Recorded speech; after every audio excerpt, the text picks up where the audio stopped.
ધોરણ 8 વિષય વિજ્ઞાન આ નવનીત પ્રકાશનની આપણે આ ગાઈડમાંથી આપણે દેખીશું આજે વૈજ્ઞાનિક કારણો કયા પ્રકરણનું તો કે પ્રકરણ 10 ધ્વનિ બરાબર અને એમાં આજે આપણે દેખવાનું છે વૈજ્ઞાનિક કારણમાં કે રસ્તાની બંને બાજુ વૃક્ષો ઉગાડવા જોઈએ બરાબર તો કે શા માટે ઉગાડવા જોઈએ આનું કારણ આપો બરાબર તમે તો કે રસ્તા પર ગતિમાન વાહનોને લીધે ધ્વનિ પ્રદૂષણ ઉદ્ભવે છે કયું પ્રદૂષણ ધ્વનિ પર પ્રદૂષણ હવે તમને ખબર ને કે રસ્તા પરથી વાહનો જતા હોય તેમાંથી ટ્રક ટેમ્પાન બધું કાં તો કોઈ પણ બુલેટ ને એવું કંઈ જતું ધગ ધગ ધગ એ કાં તો પે પે પે પે પે પે અવાજ વારંવાર થયા કરે બરાબર તે કારણે શું થાય કે ઘોંઘાટ ઉત્પન્ન થાય શું ઉત્પન્ન થાય ઘોંઘાટ આ ઘોંઘાટ કાનને ગમે કોઈને ના તો કે તે કર્ણપ્રિય નથી પણ કર્કશ છે કેવો ધ્વનિ છે કર્કશ ધ્વનિ છે એટલે આપણને ગમે ના હવે ધ્યાન આપો એ અવાજ આપણને ગમે ના સિમ્પલ ભાષામાં તો આપણે શું કરીશું એનું સોલ્યુશન લાવવા તો કે વૃક્ષો વાવીશું શું વાવીશું વૃક્ષો તો કે વૃક્ષો કરે છે શું તો કે વૃક્ષો ધ્વનિનું શોષણ કરે છે કોનું શોષણ કરે છે વૃક્ષો ધ્વનિનું કોનું ધ્વનિ અવાજનું ધ્વનિ પ્રદૂષણની હાનિકારક અસરો ઓછી કરવા હે ને સિમ્પલ ભાષામાં પે પે પે પે પે પે ધગ એવા અવાજ આવતા હોય તો સિમ્પલ રીતે કોઈનું પણ મગજ ગાણું થઈ જાય હે ને સિમ્પલ ભાષામાં અકળાઈ જાય સ્વભાવ ચીડિયો થઈ જાય તો એ નિવારવા માટે શું કરવાનું કે બંને બાજુ વૃક્ષો વાવવા બરાબર કે હાનિકારક અસરો ઓછી કરવા રસ્તાની બંને બાજુ વૃક્ષો ઉગાડવા જોઈએ જેથી કરીને ઘોંઘાટ રહેઠાણો સુધી પહોંચી શકે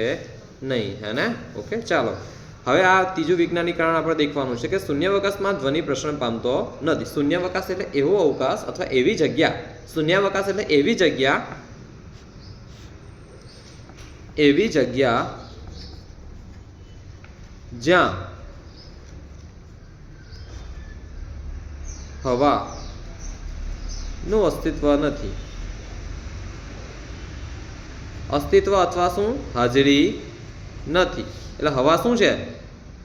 ગેરહાજર છે હવા શું છે એમાં ગેરહાજર છે શૂન્યાવકાશમાં હવા હોતી નથી ત્યાં હવા શું છે ગેરહાજર છે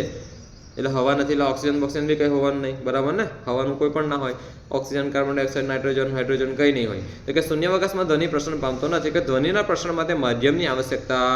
છે બરાબર સિમ્પલ ભાષામાં માધ્યમ ઘન પ્રવાહી કે વાયુ અથવા હવા જો અને બીજું પણ તમને કહેવાનું હતું બરાબર કે ત્યાં હવાનું અસ્તિત્વ તો નથી જ પણ ત્યાં કોઈ ઘન પદાર્થ પણ નથી ત્યાં કોઈ પ્રવાહી પણ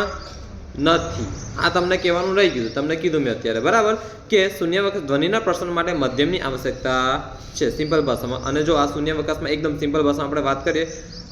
ઘન પ્રવાહી આપણે છોડીએ પણ એની મેન વ્યાખ્યા શું છે શૂન્યાવકાશની કે એવી જગ્યા જ્યાં હવાનું અસ્તિત્વ અથવા હાજરી નથી અને ધ્વનિના પ્રસરણ માટે મધ્યમની આવશ્યકતા છે અને મધ્યમ ઘન પ્રવાહી કે વાયુ અથવા હવા હોય કોઈ પણ હોઈ શકે છે શૂન્યાવકાશમાં કોઈ પણ દ્રવ્યો કણો હાજર હોતા નથી શૂન્યાવકાશમાં કશું હાજર હોતું નથી તેથી શૂન્યાવકાશમાં ધ્વનિ પ્રસરણ પામતો નથી સમજ પડી ગઈ સિમ્પલ ભાષામાં ફરીથી કહ્યું કે ધ્વનિના પ્રસરણ માટે મધ્યમની આવશ્યકતા જરૂરી છે અને મધ્યમ ઘન પ્રવાહી કે વાયુ અથવા હવા કોઈ પણ હોઈ શકે છે શૂન્યાવકાશમાં કોઈ દ્રવ્ય કણો અમારા કોઈ પણ દ્રવ્ય કણો હાજર હોતા નથી તેથી શૂન્યાવકાશમાં ધ્વનિ પ્રસરણ પામતો નથી ઓકે આ પણ થઈ ગયું હવે આપણે થોડું આગળ જવાનું છે તો કે છઠ્ઠું ચંદ્ર પર બે વ્યક્તિઓ એકબીજા સાથે વાતચીત કરી શકતા નથી તો કે ચંદ્ર પર વાતાવરણ નથી ચંદ્ર પર શું છે વાતાવરણ નથી પણ શું છે તો કે શૂન્યાવકાશ છે હે ને એટલે કે ત્યાં હવાની ગેરહાજરી છે ઓકે ધ્વનિ શૂન્યાવકાશમાં પ્રસરણ પામતો નથી તેથી ચંદ્ર પર બે વ્યક્તિઓ એકબીજા સાથે વાતચીત કરી શકતા નથી શૂન્યાવકાશમાં વગર પ્રવાહી વાયુ કશું હોય ના સાદી ભાષામાં બરાબર છે અને ધ્વનિ શામાં પ્રસરણ પામતો નથી તો કે શૂન્યાવકાશમાં પ્રસરણ પામતો નથી તેથી ચંદ્ર પર બે વ્યક્તિઓ એકબીજા સાથે વાતચીત કરી શકતા નથી આ પણ થઈ ગયું આજે બરાબર છે ઓકે